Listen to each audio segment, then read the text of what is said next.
Hey now, it's Mike Gilbert, host of the Mike and JD Show, right here on the Voices of Wrestling Podcasting Network. Join JD by God Oliva and myself every Thursday night live on the Voices of Wrestling YouTube channel at 11:30 p.m. Eastern Standard Time, as we stay up all night discussing all the hottest stories in professional wrestling. You can also check us out right here on the Voices of Wrestling Podcasting feed, or you can subscribe to the Mike and JD Show feed. Now, enjoy the show. This podcast is a member of the Voices of Wrestling Podcasting Network. Visit voicesofwrestling.com to hear the rest of our great podcasts, as well as show reviews, columns, opinions, and updates across the world of wrestling. Competition starting to get thick, it's the click, so I hope you watch your A-game. A-made, no rain from the track when we unite and spit. This is an A-game, better bring your A-game. Competition starting to get thick, it's the click, so I hope you watch your A-game. A-made, no rain from... Hey now, it's the Mike and JD Show, and I'm your host, Mike Gilbert, and I'm joined as always by JD, by God Oliva. How you doing, JD? What a fucking week. Just, dude, we had our state wrestling season is over for me. It's not a good thing. We had our state tournament Thursday, Friday, Saturday. It is the worst performance we have had in over a decade. It just did not work. And then we had a little kid season today, and my little buddy fell short of his goals. He's got to learn to deal with his own anxiety, and it's something that his dad has struggled with, and it's something he's going to have to learn to struggle with too. So we are going to take some steps in the future to help him get better. And like, to be quite frank, I'm asking him to do, not me personally, but like what our state organization asks for kids his age to do is something I wouldn't have been able to do at 8 years old. Right. You know, and I look back at my college wrestling career, and from where I had the second best record of anyone that graduated in my graduating class in the state of Illinois. Right. Like and I was nothing when I was in high school. So the fact of the matter is like, I got to like teach my kid that this life and death do not make when you're 8 years old. So yeah. Like, you know, it was an emotional day for my little buddy, and it's just crazy. It's just emotional for me. My principal's daughter, you know, is on the team. She's like, "Why don't you take the day off tomorrow? Why don't you just take a personal day?" So I may do that. Okay. I'm fried. Like, I cannot wait to talk pro wrestling today, man.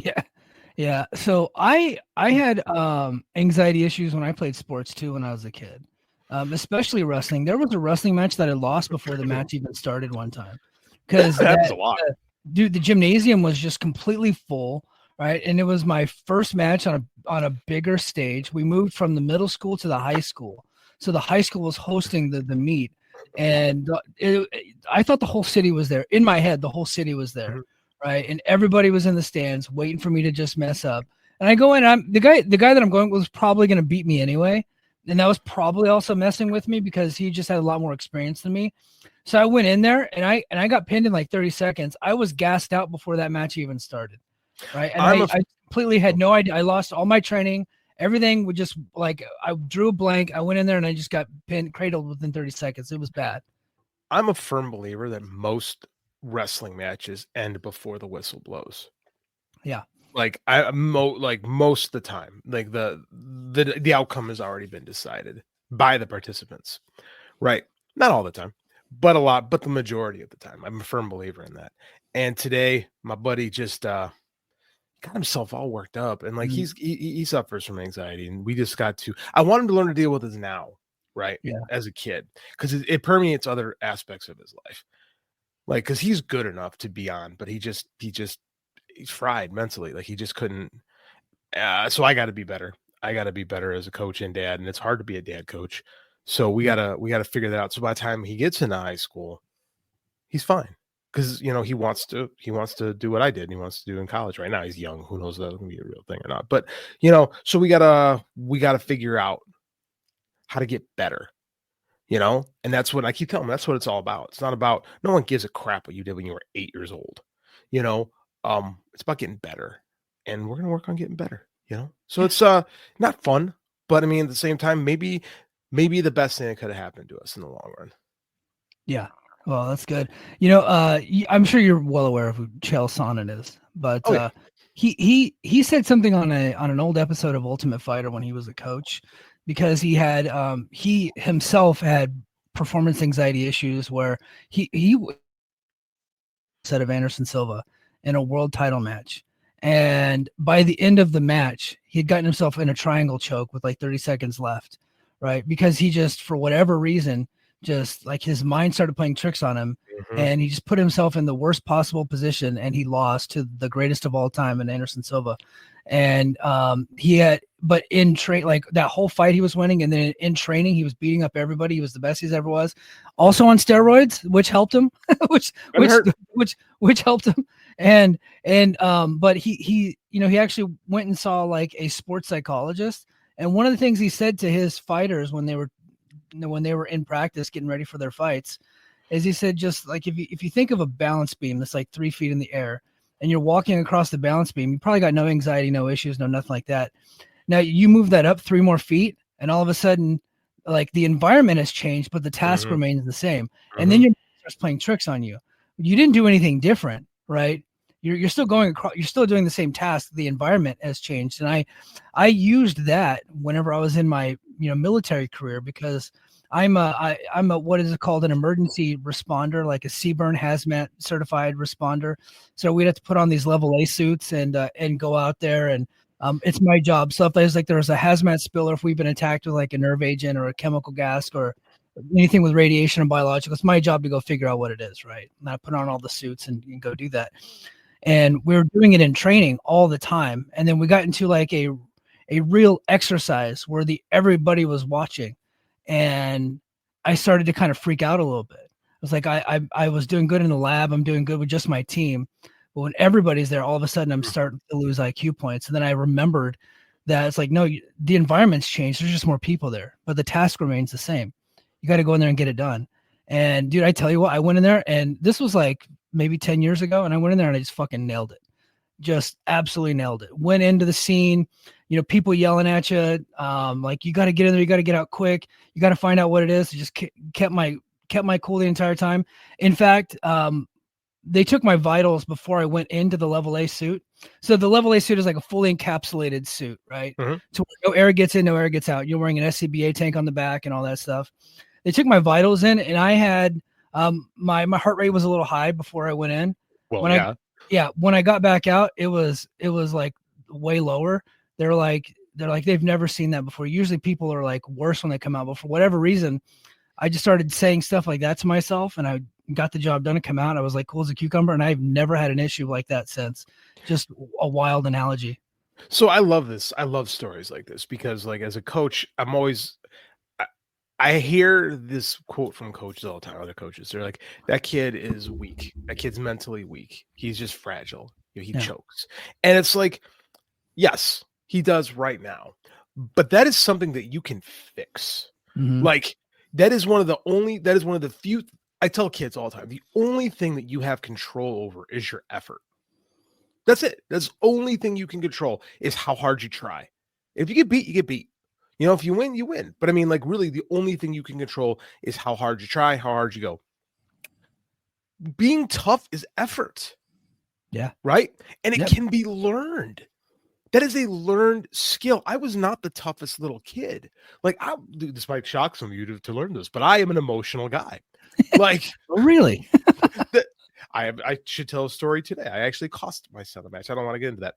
But it is something that I worked on a lot from high school, like, through high school, but it's like you're learning. And into college, I really focused on how to be like stronger mentally and not let myself get swallowed in the moment. And it helped, like, immensely. And there's still moments right now. I think as an adult, I don't, like you said, I don't choke when pressure's on because I place myself in situations like this time and time again.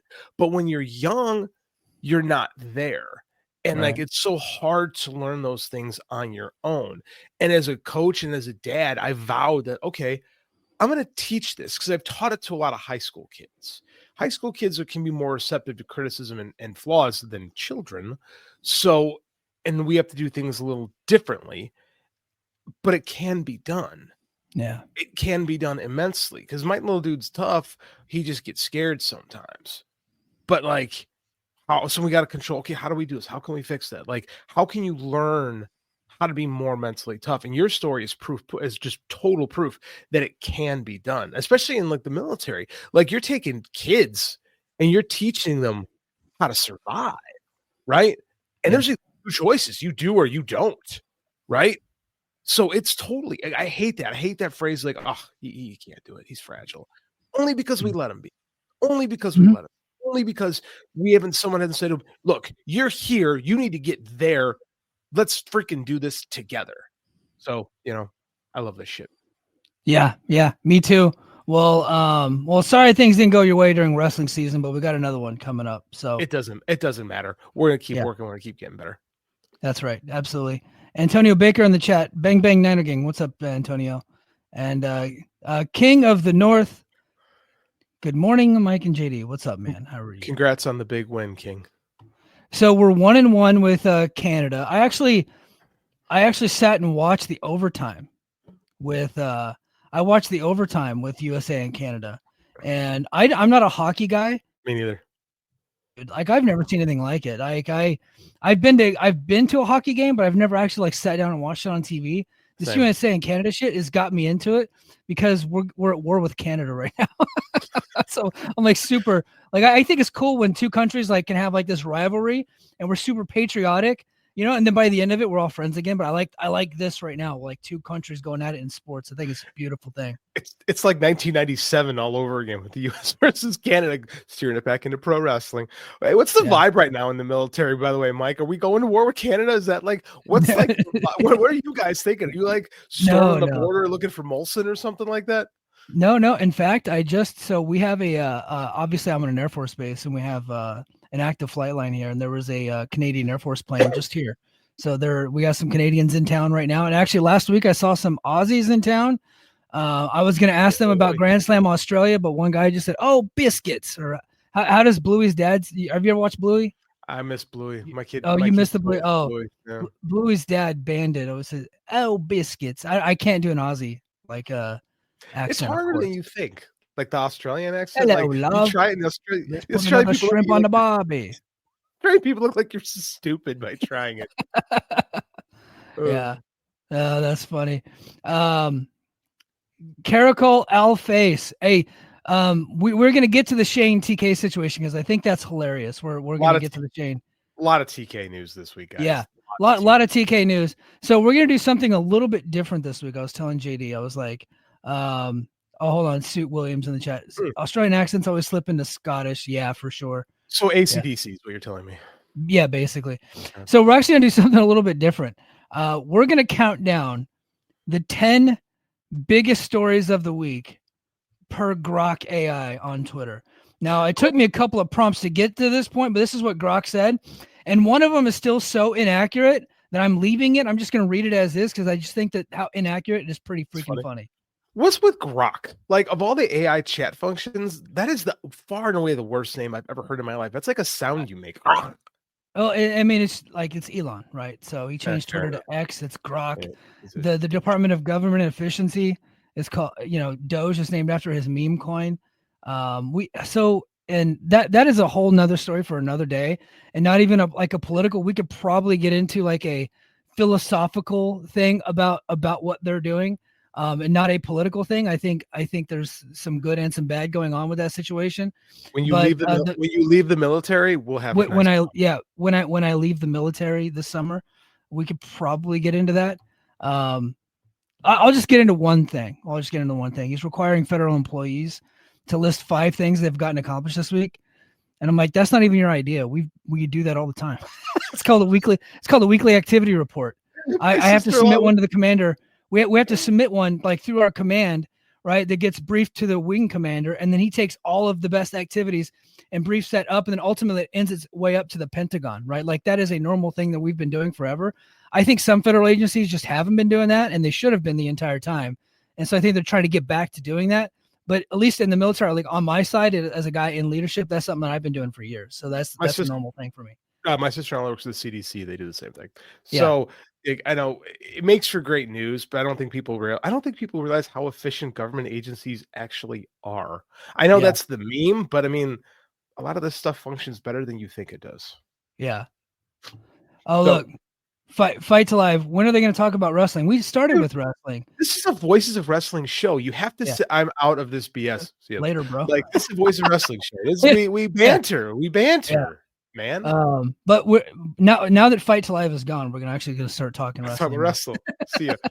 Fight. I think it's Fight to Live, not Fight to Live. Ask Grok. I put in some prompts. Like I wanted to make sure. I wanted to make sure top 10. It was probably going to tell me like Liv Morgan lost a match or something. You know what I mean? Like something like that. So I wanted to make it specific to like what our show would be. So this is the top 10 stories for the Mike and JD show per Grok. I'm going to get into it. And at number 10, and I'm actually going to read the prompt. I'm going to read what Grok wrote. Number 10, Elijah debuts in TNA Wrestling. Elijah, previously known as Elias in WWE, made his TNA debut on the February 20th, 2025 episode of TNA Impact. According to Fightful Select, Elijah signed with TNA following his WWE release in 2023. During the episode, he participated in a surprise match, marking his first appearance in the promotion. This debut aligns with TNA's ongoing partnership with WWE. No, it doesn't. How does that work? Which has facilitated talent exchanges. He doesn't work for WWE. This is not a talent exchange. Hasn't such for as over those a year. involving Gordon Grace. Elijah's arrival adds a new mid-card presence to TNA. In fact, Elijah's in the main event. Yeah, I was going to say, are you sure about the mid-card thing? Grok, you're not doing so. I think the fact that it's wrong is hilarious, so I'm just going to let it roll. Oh, let it roll, man. Yeah, with his musical persona and in-ring style potentially positioning him as a unique draw.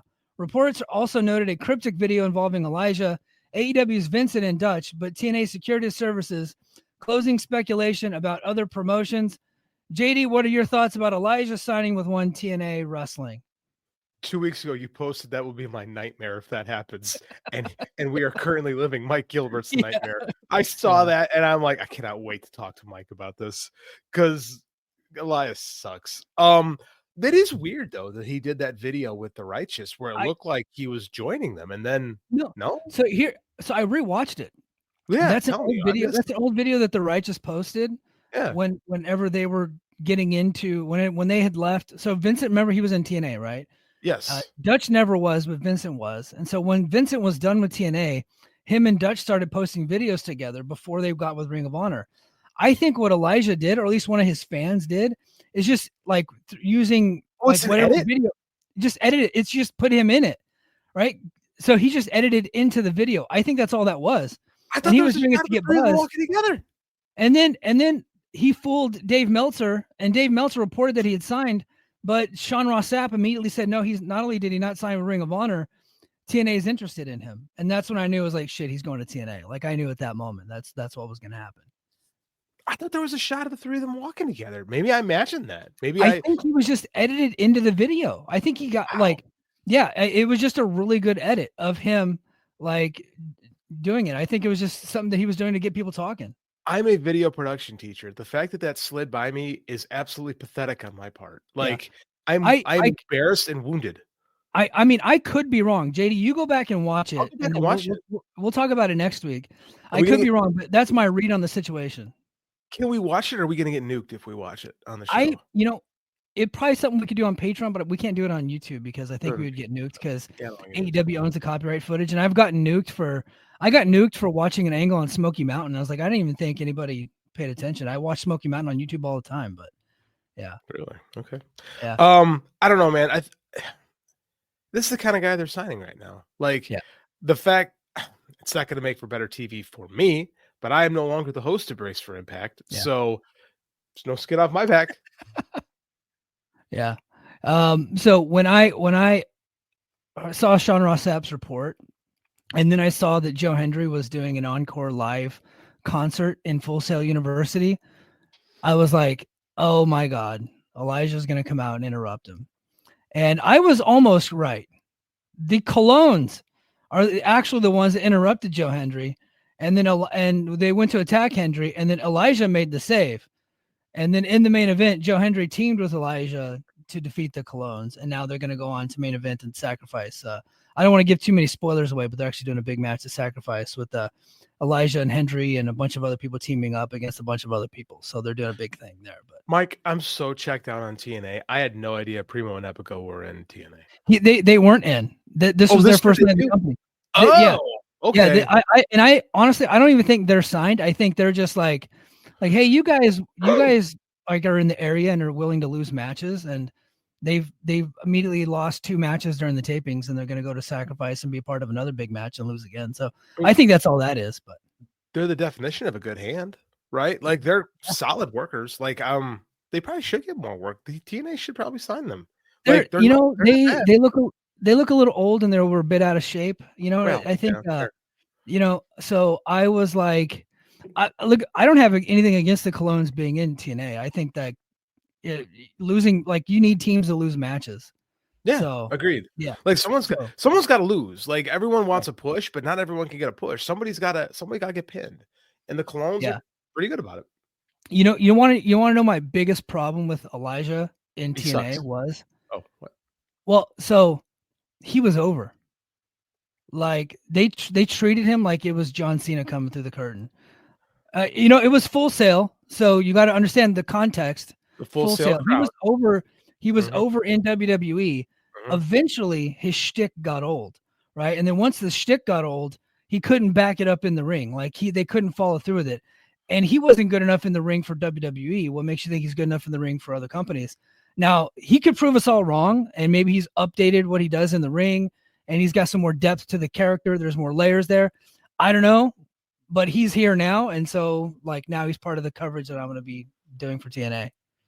Yeah, I don't know, man. I don't agree with everything you said. No, the Full Sail crowd is notorious for having their favorites, right? And giving like weird impressions about how over people were. Remember, let us not forget Adam Rose. Like, and there was plenty of like Full Sail stories like that. And Elijah, whatever the hell his name is now, it could absolutely be one of those because he's just similar fans. So, I dislike this thing where guys come from WWE that they're automatically like the biggest superstar wherever they go. I hate that because God, it's been over a year since that guy's been on TV. So yeah, whatever. Yeah. So what I will say is, to his credit, he has been working the indies. He has not been a guy that's been resting on his laurels. He's been out there doing stuff. He's been working all the big indies, like doing all the GCW shows, Wrestling Revolver, all that stuff. Good for him. He's trying. So, yeah. So we will see.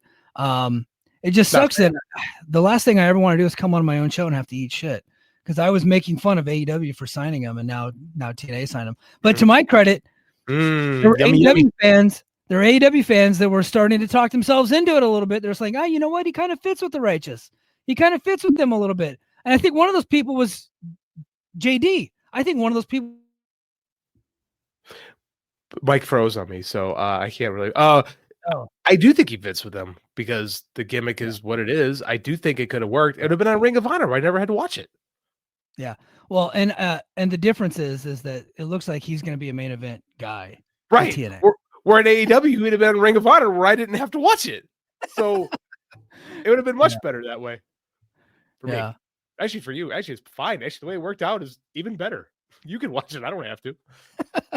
Yeah. So they did the main event and with Hendry and Elijah, versus the Colognes, and the match wasn't bad just because they had tons of crowd heat. Because again, that Full Sail crowd loves Joe Hendry, obviously, and the Colognes are decent heels. They're decent wrestlers, and Elijah was super over, and they made Elijah out to be the big babyface. He's the one that got the hot tag. So he's debuting, so you got to do that.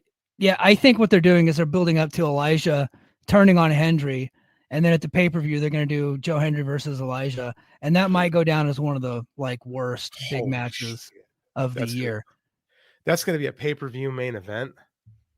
That's my guess. Okay. I'm usually pretty good at this, but that's my guess. I know you are. By the way, thanks for making me eat shit on live. I appreciate that greatly. What else Grok got to say?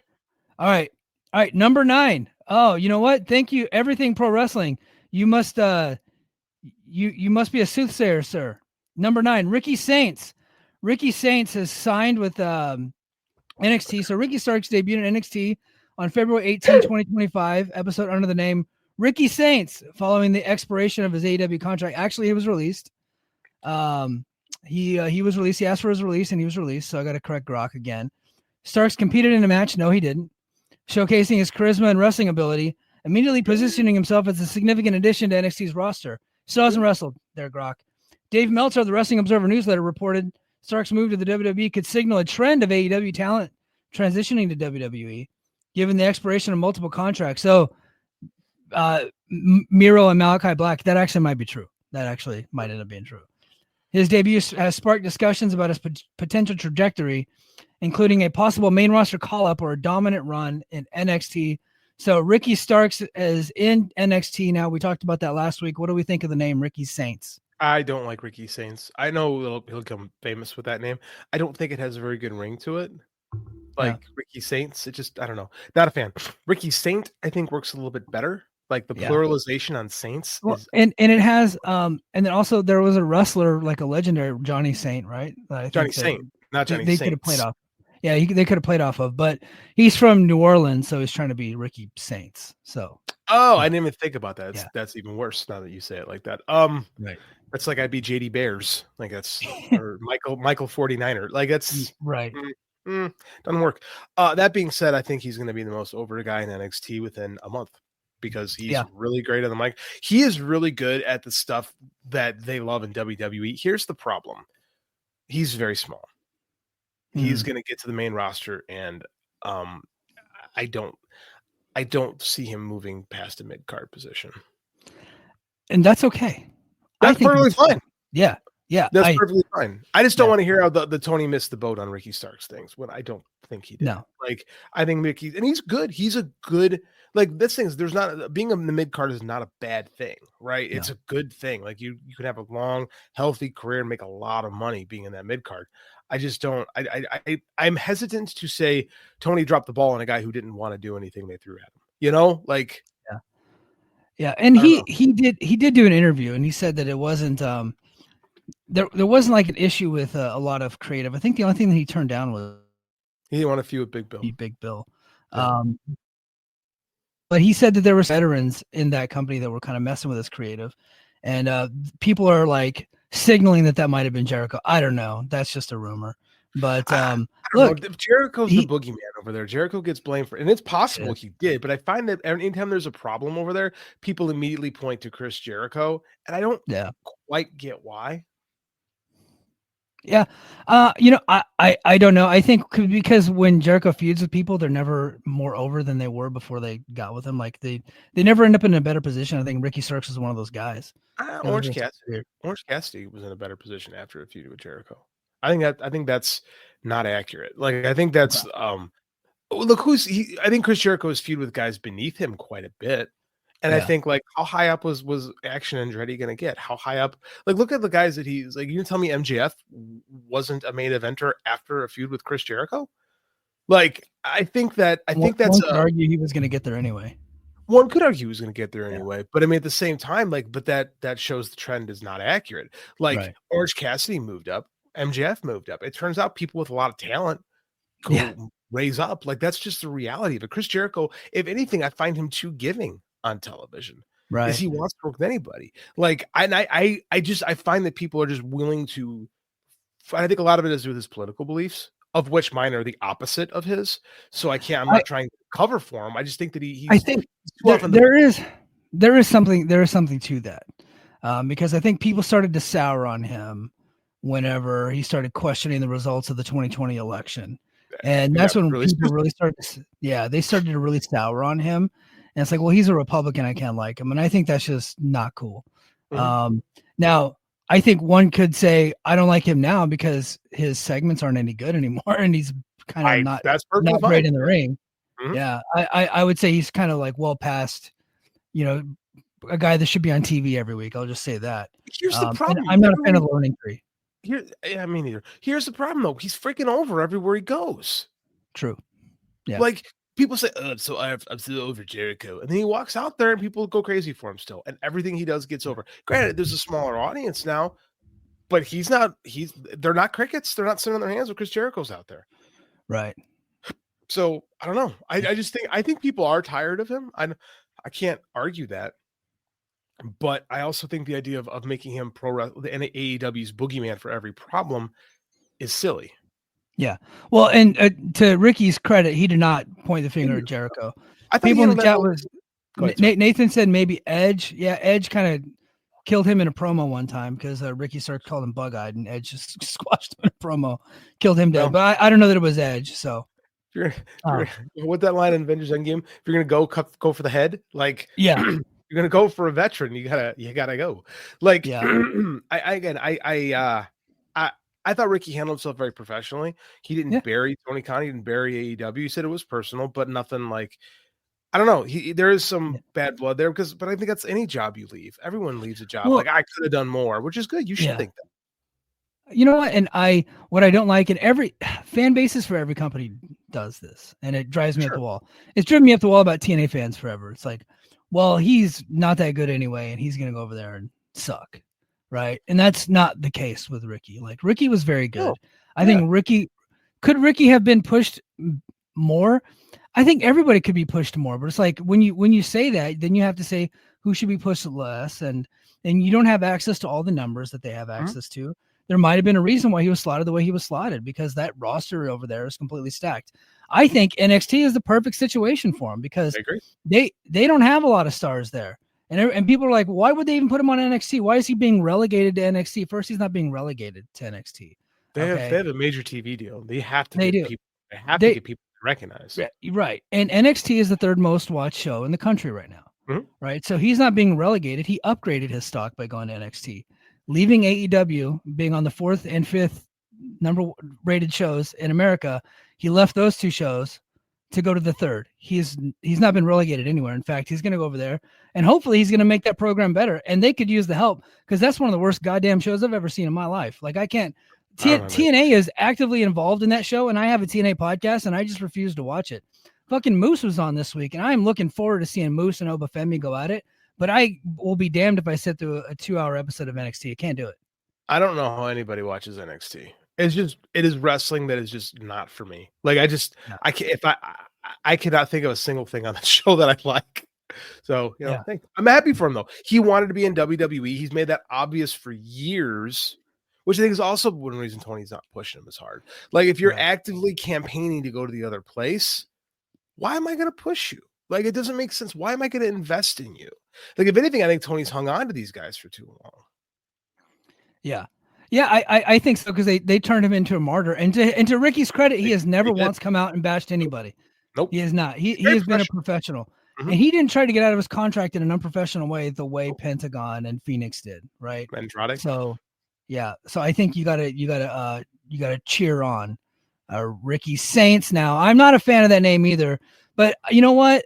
I also wasn't a fan of the name change from Walter to Gunther, and now I honestly sometimes I forget that he was Walter for a while. I think what helps there is his body changed so much that it almost seems like Walter and Gunther are different people.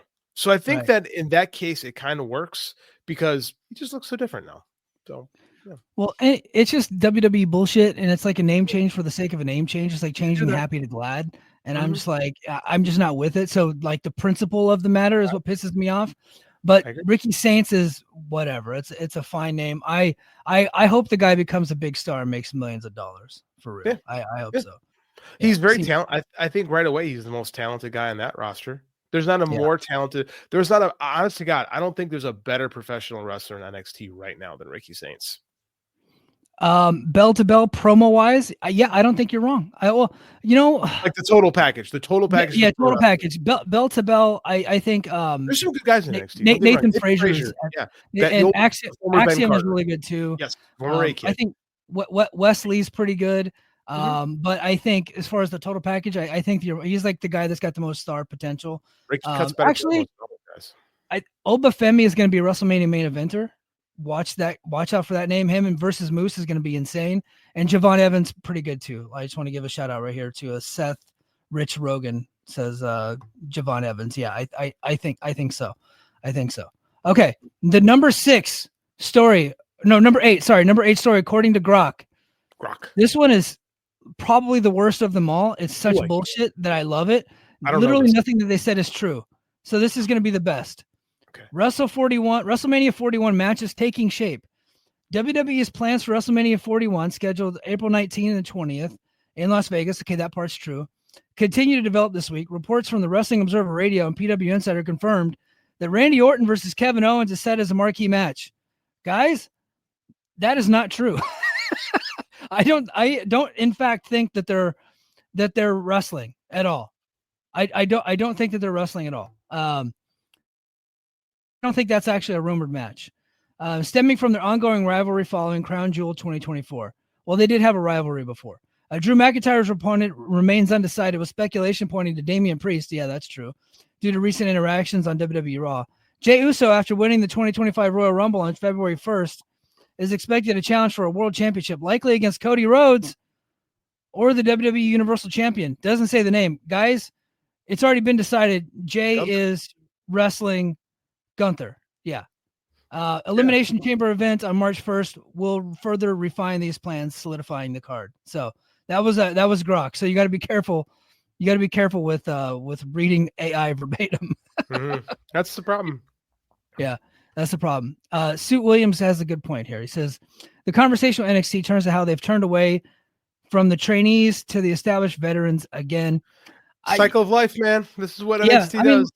Yeah, it is, but like Triple H is in charge now, and this is Triple H's NXT. There's a good mix of green guys and veterans. And how do you get these green guys over? You have them working with the veterans, right? And so they're going to turn them out. Plus, they have a 2-hour TV show, again, on a big network, not as big as Fox and NBC, but like number 4, I think. It's like number 4 as far as broadcast goes, right? 5. So we got Fox, NBC, ABC, CBS. Okay, 5. Yeah. So 5. So, and they're turning out good numbers every week. Even whenever numbers are down, they're still number 3, right? So they're still doing a good job. So I get why they would mix in veterans. If they had more veterans on the show, I might watch, because the green kids are terrible. That's the thing too, is when NXT was doing all the veterans, it was a better show. But like when they went to the NXT 2.0, went all into the trainees, they didn't get better. Right. No. That was what everyone said, is that nobody's getting better. It's the problem of NXT. So now they fixed the problem again. So right. I mean, it makes sense. I think now they have a good balance of both, because they went way too hard with, it was basically a glorified Ring of Honor with production values at one point. Right. Yes. When they had, Adam Cole and Samoa Joe and Finn Balor and all those guys, Nakamura. And then they went away from that completely. And then it was just straight up wrestling school. Now they have churned out some talent when they went to the wrestling school era. Braun Breaker, Trick Williams, Tiffany Stratton. They have gotten some people that have turned out to be pretty good, and they're going to do some damage on the main roster. But now if you add more veterans to it, now you can have a good balance, and maybe it'll be good again. I don't know, but right now it stinks. I can't watch it. I think you've got some potential, but all those, I mean, like Tiffany Stratton's probably the best worker that's come out of that, right? Braun Breaker's limited. He's awesome though. Yeah, but because he's squashing people. I know, it's so cool though. Yeah, but that's not, I mean, like, I get it. That always gets over, but it always has a limit, right? There's always a limit that he didn't get. Are you going to tell me like that Braun Breaker got as good as he should have gotten in those years? I'm trying to remember the match, and somebody in the chat will remind me, but man, he had a really good match recently, and I just cannot for the life of me remember who it was. He's on the main roster now. Now he's getting better now, but the whole idea is to get them ready. And like the argument is they didn't do a good enough job getting that group of kids ready, you know? So they got to be better. Like, of course, when you take a big jack dude and have him just eat people alive, they get over. Like wrestling has taught me that since Bruno Sammartino, you know, that, and Bruno was good. So I don't want to say Bruno wasn't good, but I mean, like, come on. Let's see. Number 7, AEW Grand Slam, Australia Fallout. I don't know why this wasn't even this week, but this is what Grok said. I was gonna say, we covered that already. Honestly, we're gonna skip this one because we covered it last week. I just think it's funny they listed the Fallout for Grand Slam on here. Let's see. Yeah, it doesn't even go into the ratings, so never mind. Number 6. Okay, this is what I've been waiting to get to. Ryan Nemeth's lawsuit against AEW. I'm gonna read what Grok says, and then I'm gonna pull up excerpts from the actual lawsuit. All right, Ryan Nemeth, brother of TNA World Champion Nick Nemeth. Nemeth lost that title, Grok. He is no longer the champion, sir. Is reportedly pursuing legal action against AEW stemming from about harassment and threats from CM Punk during Punk's tenure in the promotion. This week, PW Insider and Fightful Select reported that Nemeth has been in discussions with legal representatives, though specific filings remain unreleased. Nope, I got the filings. Allegations trace back to backstage incidents with Nemeth claiming a hostile work environment.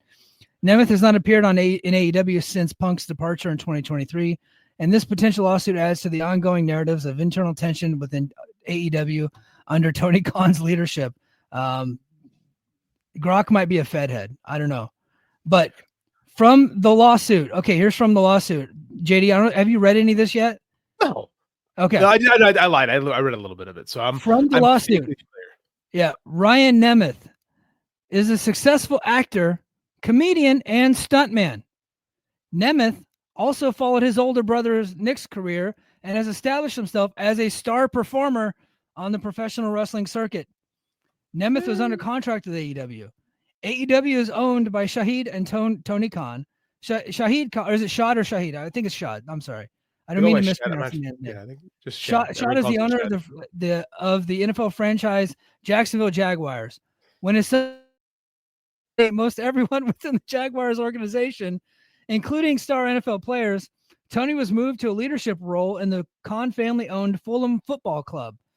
Tony ended up mismanaging Fulham, leading to multiple lawsuits against the club since he was a child. Tony loved professional wrestling and had an obsession with certain wrestlers. This says this in the lawsuit. The Khan family formed AEW to provide Tony with something to do safely away from the family business. So that's the... Did an actual lawyer wrote this? I think Grok wrote it. It reads like Grok. Okay, so I'm going to pull this up. Bix is in the chat tonight. So yeah, David Bix fan. Okay, so this is Bix's wheelhouse. We should have Bix on to explain this shit to us. I've tried. Yeah. Okay. Bix says, for what it's worth, the LA Superior Court website doesn't have any trace of this yet, and the copy of the complaint floating around doesn't have a case number, etc. Okay, so Grok might have been right. It might not be filed yet.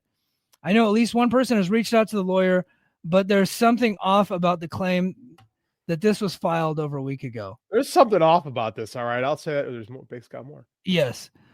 And then sometimes courts are slow to put stuff online, but I don't know if this is what is happening. I don't know if they're going to take this one seriously. Okay. I'm not a lawyer. I mean, I wish we had like BJ on to read to something like this. Like it just reads very slapdash, I think is a term I would use for this. Like it doesn't serious.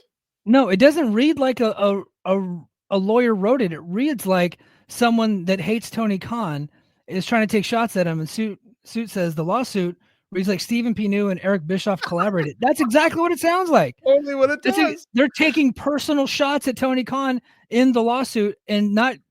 It's like what I always tell people whenever we have like memorandums that come across my desk, and some of them are for people getting in trouble. Okay, I have to review those and make recommendations on those. I say stick to the facts and take personal language out of it. Right? That's like number one. You have to take personal language out of it. If this came across my desk, I'd just like mark. I would use my red pen and I'd mark all over, man. I'd just bleed all over that damn thing and say, try again when you're not angry. Clearly, this is written by somebody that's angry at Tony Khan, saying and spewing lies. Like I said, he was part of the Jaguars draft process last year. He's still on the sidelines with the Jaguars, and he is still part of Fulham, I believe. In fact, probably to the detriment of AEW. It reads like Ryan Nemeth is saying Tony was scared and jealous of what a Chad he is. That's exactly what it reads like, quite frankly. That's exactly what it reads like, yeah. Pretty great. Right.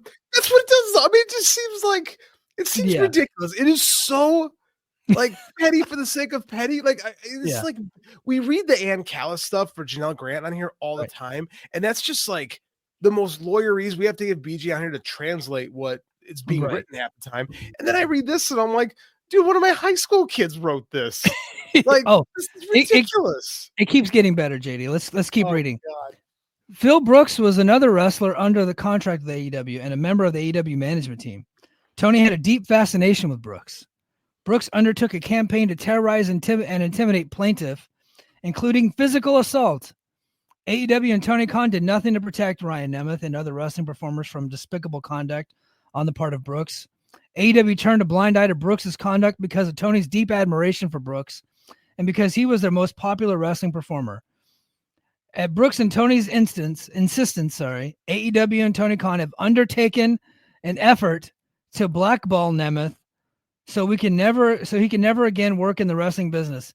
JD, I cover Impact. He's been on that goddamn show every week to the detriment of the show.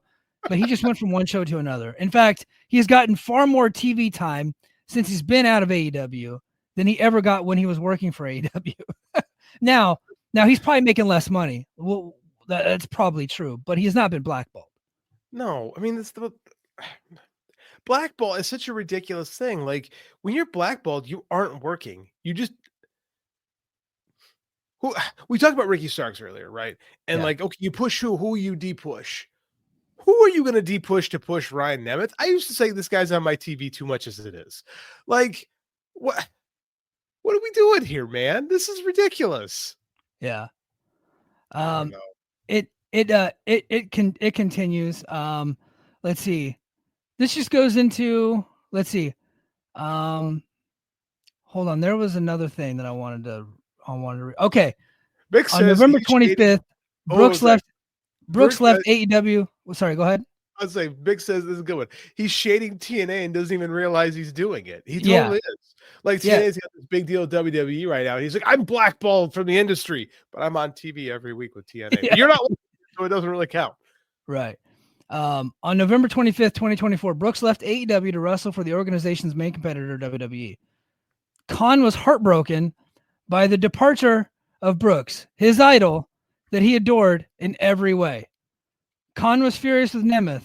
Khan believes that Brooks left AEW because of Nemeth. Brother? What? Yeah. You want me to read that again? Yes, I do. Please. Okay. Number 39 on the docket, or however you say it. I don't understand the language, but it says Khan was heartbroken by the departure of Brooks, his idol that he adored in every way. Bold statement. Read the next part again, please. Yeah. So clearly, I don't think this is going to go. That this is going to go anywhere, if it even gets filed. So I don't know. Is Stephen P. New associated with this? Because this does read like some of the ridiculousness that he was throwing out there. I have not heard that. So would it surprise you? I mean, yeah, this is ridiculous. This is the most ridiculous shit. Yeah, but I thought that would be a good bit for the show. Accomplished. Yeah. Hold on. Scotty Briggs says, I feel like asking Grok for topics immediately after this big pep talk about effort was pretty ironic. If you can't be bothered to try, then I don't feel like I should bother to listen. I did the Grok thing as a bit, my brother. It's a bit, dude. It's a joke. Yeah. Okay. So if you're new to our show, we do a lot of stuff with AI. Mike does a lot of the generated AI stuff for like our images, and it's a gag. Yeah. We do AI stuff as a gag. So yeah. I legitimately pulled the top 10 news stories of the week just to see what it would come up with, and it was so ridiculous. I was like, "Oh, we got to run with this bit, right?" We do, but I do have a bunch of notes about all the news that's happened this week. So. Look, read my tag. Worst professional wrestling podcast. Maybe not the worst. Like, it's a joke, man. Calm down. Yeah. So number 5 was Vince McMahon, WWE, and John Laurinaitis amended lawsuit filing, but they didn't have any single accurate statement. It was from back in January, so I'm not going to go into that. That's too serious of a case to make fun of, so not going to do that. Number 4, The Rock disrupting WWE's WrestleMania plans. Dwayne "The Rock" Johnson's recent appearances on WWE SmackDown are disrupted plans for WrestleMania 41. On the February 24th episode, The Rock declared his intention to mess up someone's life, signaling his intent to insert himself into the event's main event picture. Reports from the Wrestling Observer newsletter indicate he is lobbying for a prominent role. Dave never said that. That's not true. Potentially affecting matches involving Cody Rhodes, Roman Reigns, or CM Punk. His statement has led to speculation about a title change or a high-profile feud, forcing WWE Creative to adjust its roadmap for the April 2025 event in Las Vegas. I don't think it's been reported anywhere that he's trying to interject himself, except for people on Twitter that have assumed as much based off of his tweets. But his appearance signaled that he's very likely not going to be in the main event of WrestleMania. I mean, none of it would surprise me if that winds up happening. Yeah, that's possible. Yeah. Don't you want The Rock in a high-profile spot in WrestleMania? Yeah. So I'll be honest, SmackDown, next to NXT, SmackDown's probably the worst pro wrestling show out there right now. Since they moved to 3 hours, it's just been bad. And they moved all the top stars to Raw because Raw is on Netflix. So, so I wasn't watching a single minute of SmackDown this week, but because The Rock was on, I was like, okay, I'm going to watch The Rock. I'm going to watch The Rock and Cody. Our whatever it was, like 25-minute segment I've ever seen in my life. I don't think it went anywhere. We did get some nuggets of potential storylines heading one way or the other. They're teasing The Rock recruiting Cody to be his corporate champion, a la Vince and Stone Cold. And then eventually I think The Rock is going to recruit his corporate champion to take on Cody. And a friend of ours, whom you know well, texted me who he thinks it might be. That recruit might be CM Punk. And now Paul Heyman owes CM Punk a favor in storyline. So that could be the whole deal. They might go CM Punk and Cody at some point down the road, probably, but I don't think WrestleMania. Okay. I'm very happy our friend didn't include me on that text because he knew I wouldn't care. So well, and me and him had a text chain about. I actually texted him first because Ibu actually posted the CM Punk is going to be the corporate champion, and I was like, hey, what do you think of this? Because we had a WWE text chain. So it's kind of funny. I actually kind of like that idea based on the Punk character trajectory. That's actually a solid idea. I think him turning heel and being kind of like the corporate stooge, I think would actually get some good heel heat. So we'll see. Bix says, in all caps, Cody is literally already the perfect corporate champion. I don't think any of us could disagree with that. No, he is literally the epitome of what a corporate champion should be. He's shaking hands, kissing babies, goes to every event, always says the right thing, always wearing a suit, doing all those things. And so why The Rock would want to recruit him as being already what he already is doesn't make sense. But bland is shredded wheat. Yeah. But it's working. Like that's actually working for him. Suit agrees. Suit says Punk leaving for the salad stuff will be good. Yeah, I agree. Yeah. I think I think so. Yeah. I don't hate it. If only Mania was in Saudi, well then he would have to suck a Saudi covered blood money dick, whatever he said it was. God, I can't wait. I cannot wait for that to happen someday. It's gonna be just great. Yeah. All right, let's go down the line. Number 3, new matches added to AEW Revolution 2025. Let's see if these are accurate. I think nope, they're not accurate. Oh, we got a couple that are inaccurate, which excites me. Okay, I'll go for it. AEW World Championship: Jon Moxley versus Copeland. Okay, that one's true. Cope. Women's Championship: Toni Storm versus TBD. Potential rematch with Mariah May. I could see that being true. I could see them running that back. They did an angle on Dynamite this week, so sure. Okay. Yep. Continental Championship: Kazuchika Okada versus Eddie Kingston. Eddie Kingston's not even on TV. Eddie Kingston's still hurt, I believe. Yeah, I believe so. But I don't know who Okada's trying to have a match with. He called Buddy Matthews the B word again. That's his shtick. So yeah, bitch. Yeah, hate it. Let's see. Mercedes Moné versus Julia Hart. I don't think that's a match either. It's going to be Momo Watanabe, isn't it? That's what I thought they were setting up. Yeah, it's Momo Watanabe, Grok. And then tag team match: the Young Bucks versus FTR, which I don't think that's true either. It's a safe bet if you're going to put money on a match that could happen, but no. Yeah, Big says they already announced the Mariah Tony match for Revolution. Yeah, I thought they did. Yeah, I thought they did.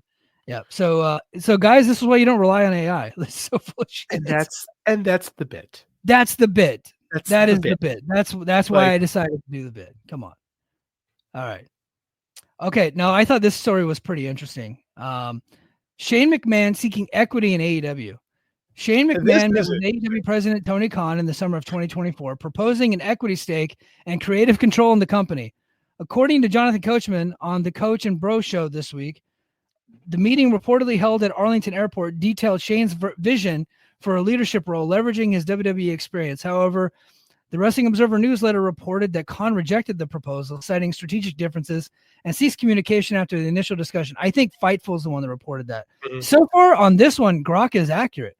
Shane's potential involvement in AEW remains speculative, but this development has sparked discussions about his future in wrestling and AEW's organizational structure. The word that Fightful used with Tony Khan ghosted him after Shane McMahon sought equity in the company, which I find to be hilarious that Shane McMahon would ask that, but also kind of makes sense. I'm not surprised at all that Shane McMahon asked for that. I mean, we speculated last summer that Shane would come in and have an executive role in the company. we both laughed off the idea of him taking over the company or being creative because his creative legendarily sucks. Yes. Like, and I think that I saw on Reddit people like Tony Khan, oh, huge mistake. I mean, but for the most part, people are like, yes, that's the right move. He should have absolutely ghosted Shane McMahon. Like, what was he supposed to do? Right. Like, isn't that how it goes? Hey, I want this. Give me this. And as the owner, you can go, no. Like, it's like, why would I do that? like Tony Khan's had his booking flaws the last couple of years. Show's been better. So I will say, like the last month, maybe month. Like, I don't think I've seen a bad episode of Dynamite or Collision. I agree. Like, I think Dynamite's been better. But it's like over the last couple of years, Tony Khan's had his flaws. Still better than Shane McMahon. Yes, 100% all time. Yeah, 1,000% better. In fact, I think Revolution, like the main event, is pretty weak with Cope versus Mox. But I think you go down that card and you got like Kyle Fletcher versus Ospreay in a steel cage. You got Takeshita versus Omega, which is going to freaking rule again. Mm-hmm. I'm sure Mercedes versus Momo Watanabe is going to be really good. Mariah May and Toni Storm going at it again should be really good. I think the Hurt Syndicate is probably taking on Cage and Lance Archer. I think that's going to be a sneaky good match. I don't think people are going to like not expect that one to be very good. I think it'll surprise some people. So I think Revolution looks freaking stacked as hell right now. I agree. I'm very excited for the Revolution card. I think it's going to be the best show. I get on paper why you'd think Mox versus Cope would be a good match, or be at least a draw match. I mean, but I just think the Death Riders thing is flat. And I think that Cope has been back, and like a year ago, I would have been excited by this. Today, that being said, I think the match will be good because I think they'll both bust their ass to have a good match. So I'm all right with it. I don't love it, but what you could say that maybe Cope is too old. You could say that he's not a draw. What you can't say is he's not putting in absolute maximum effort because he has been. Yeah. Dude, that since the day that dude came to AEW, he has tried so damn hard to be good, right? Yeah. And it's like you cannot ever question his effort. Like the dude broke his leg jumping off a cage through a table. He should have gone through the table, not tried to land on his. For the life of me, I don't know what the hell that dude was thinking. I think he was trying to protect Malachi.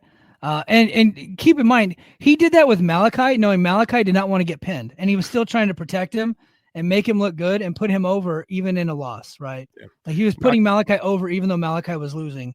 By not being pinned, he had to pass out, but he was still doing everything he could to take care of Malachi. Malachi got that bad back. Can't stand it for 3 seconds.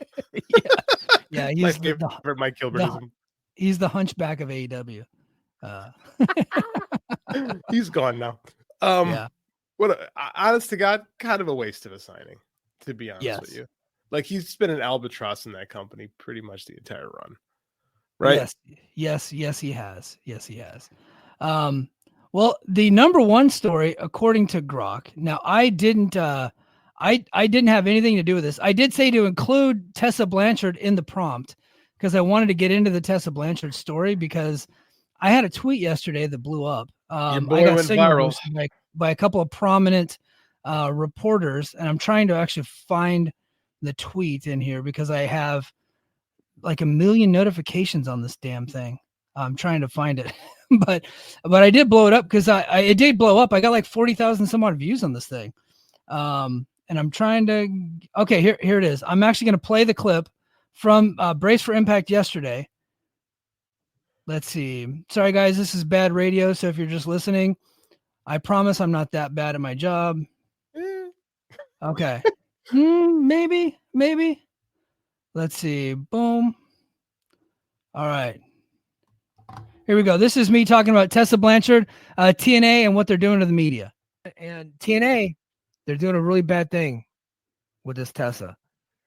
And what I mean is they're putting her out in the media in all these different markets, and they're telling people to interview her, and they can't talk about the allegations, right?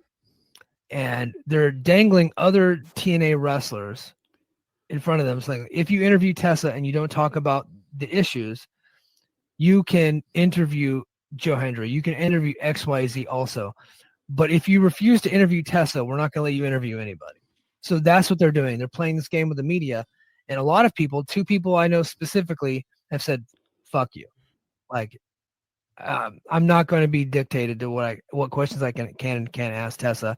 So if I can't ask her hard questions, I'm not going to interview her at all, and I don't want to interview anybody else. Well, I mean, that kind of that's we would call that legental activity, right? Yeah. For learning. So I'll go ahead and tell a little bit of a story about. Yeah. So people are saying this is a new thing. This is WWE dictating policy for TNA, and TNA is trying to be more like WWE. No. I can tell you that we interviewed 2 wrestlers back in the Brace for Impact days, Moose and Steve Macklin. Now with Moose, nothing was off the table except one topic, and it's not the topic that you would think would be off the table. It was COVID. And the guy on the phone said, he called me on the phone. He's like, look, you can ask him whatever you want. I don't care.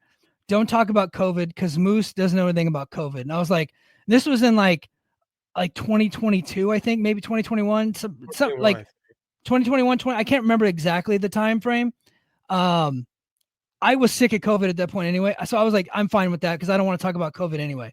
And the first thing we did was ask him about his contract, and he fucking lied to us. He lied to us. Through his teeth while giving, I think it was Sean Ross Sapp. Like, I think we talked to Sean Ross Sapp, like almost immediately after we posted the interview, and he was like, "No, you signed." Like, like he told another podcast that he had signed. Now we didn't get now we didn't get into the DV stuff. That was pretty early in me interviewing people at the time. That had already been covered before, so I didn't even think to bring that one up because we had like 10 minutes with the guy. So I wanted to talk about his contract status, and then of course talk about. There was a couple other questions, none of them really softball. I thought we asked some pretty good questions. We had a good time with them. Okay.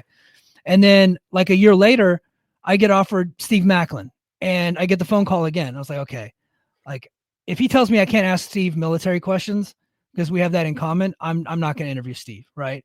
And so he calls me and he says, you can ask him whatever you want, but don't ask him about his relationship with Deonna Purrazzo. I was like, okay, that's easy. I wasn't going to ask about that relationship. I don't give a fuck about that anyway.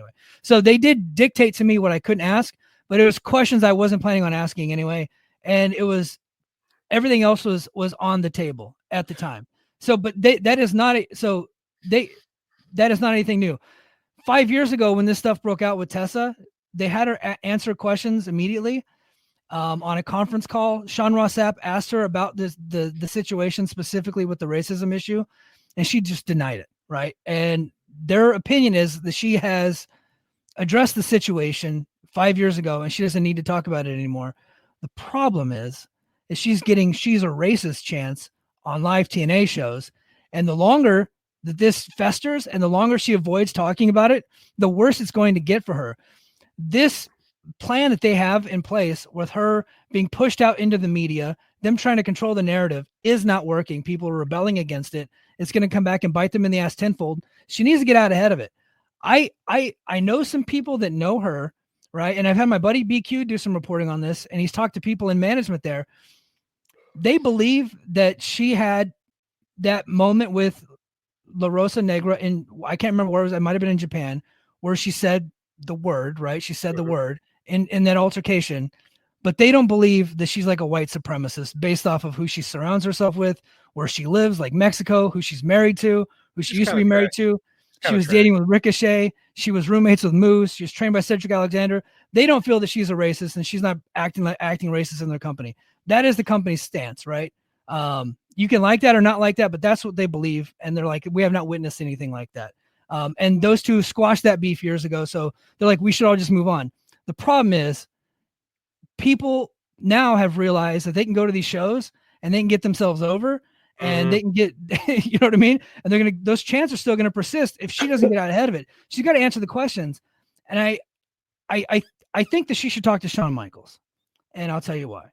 Shawn Michaels had years of allegations against him of being bully, being a jerk, being a pain in the ass, being a junkie, doing all kinds of dastardly deeds. And that man answered every single question under the sun for years. He was even on a media conference call with all of the wrestling journalists asking about potentially drugging people, doing all kinds of stuff. And he sat there and answered every single question, and he did it with dignity and grace. And I heard him do the same thing with Steve Austin. I heard him do the same thing on different radio shows throughout the years. He handled it. And you know what? Nobody gives the guy crap, because like he handled it, and he answers the questions in a way that you actually kind of believe that he might be telling the truth, right? she needs to get out ahead of it. She needs to get like a coach or something, or else this is going to continue to persist. And eventually she's probably going to lose her spot in TNA, because what they don't want is every time they go live is to have She's a Racist chants on their TV. Mm-hmm. That's a bad one. When you interview a celebrity, it is not crazy to have their publicist or their agent or whoever say, this is off limits. Yeah. Right? You want to interview Tom Cruise, you are not allowed to ask him Scientology questions. Yeah. That's just the way it is. Now, does it make for softball interviews? Absolutely. But when you want those big name star interviews, that's you have to play with that. Now, that being said, is TNA doing a good job with this? No, they are not. Well, and they're acting like they're in the power position with some of these outlets, and they're not. they're not. I can tell you the 2 interviews that we did absolute shit numbers for us. They didn't pop anything, dude. I interviewed Sean Merriman last year. And I was like, he's like a real celebrity. He's like an NFL legend, and it did absolutely nothing. Mm-hmm. Right. So these interviews are not really popping numbers unless they say something controversial. I think Tessa answering real questions would actually do numbers. But if on your airways and you're giving her softball questions and she's not addressing anything and she's just, being nice, I'm sure she's being nice. And promoting the show, like no one wants to watch that. That doesn't help you out. It only helps out the company. So why would you do that? Why would you subject yourself to that? So you're better off not interviewing her at all. Mm-hmm. Doesn't help you. TNA, they have that WWE working relationship, but they aren't WWE. Yeah. Right. And they just have to, it's not working. It's not going to go away. They need to figure out a different plan. Yeah. I think they're like, well, we're not going to, because it really isn't that many people, but their crowds are not that big. So it only takes like 10, 15 people to get a chant going. Especially at Full Sail. We talked about that earlier. That Full Sail crowd loves to get itself over. So once they know once it becomes a meme, we're stuck. Yeah. And I had, there were some people that were at Full Sail when that chant started, and in San Antonio when that chant started. Now, I cannot corroborate this, so don't act like I'm reporting this. I'm not reporting this. This is just what people that were there that bought tickets told me. Okay, so let me just get that out of the way. That the people that were chanting "She's a Racist" were also in line to get autographs with Tessa after the show. Of course they were. Yeah. So I wasn't there, so I didn't see it with my own eyes. So that's just what people told me. That could be total bullshit, but like the longer this continues, the longer she tries to avoid the situation, the worse it's going to get. They need to get out in front of it, and they're not doing a good job. And, I might have to heat with that company because I talked about this openly, and other media outlets did not want to talk about that openly because I think they want to have a symbiotic relationship with their communications people there in TNA. Our show does not depend on access to those companies. So if I hear something and I get it corroborated from multiple people, I'm going to go ahead and go with it, which is what happened. So I don't care how it makes anybody look. It's the truth. And I disagree with that policy. I really do. I think they should just get her out there and do an interview. Like, even if it's like busted open, like just get out there and let them ask those questions. Our platform is small enough where we don't need we don't need the support of a company, right? Right. We can just be ourselves. Yeah. All right. Let's get to the show, or let's get to the comments. I don't think we've only, like, David Bixenspan and Sue Williams took over our comments. Fight to Live is back. Finally, wrestling talk after 45 minutes. You left, my man. You left. Yeah. Well, welcome back. Let's talk politics again. I'm just kidding. Let's see. Nathan, did we see who won the election? Are we sure these chants are not meant to be laudatory? Maybe. He said they were in Texas and Florida. Maybe. Let's see. No comment. I can't comment. Oh, you know what? I can't. I'm not actually going to read that one. Sorry. I love you, Australian. I'm not going to do that one. All right. I think we're going to go ahead and call it a night. We're overtime. We're an hour and 8 minutes in. I do thank everybody for being here. Thanks to everybody that tuned in on X. We got a lot of viewers on X tonight, so thank you for that. And go to patreon.com/the Mike and JD show. I will try to get some midweek content out this week, especially if something breaks. Unfortunately, nothing really broke in the middle of the week, so I didn't hit up the Patreon. I saved everything for the Brace for Impact show, but yesterday I had a big show, like 90 minutes. So if you're a TNA fan, I put out a couple of videos already. They're on the YouTube right now, so go ahead and check those out. But go to Patreon. That's where you get all the best content. And if you want this show ad free in your inbox right away, first thing, go to patreon.com/the Mike and JD show. That's the best way to listen to this podcast. But Absolutely. Yep. All right, guys, that's going to do it for us this week. And until next time, mahalo. Competition starting to get thick, it's the click, so I hope you watch your A game. Made no rain from the track when we unite and spit. This is an A game, better bring your A game. Competition starting to get thick, it's the click, so I hope you watch your A game. Made no rain from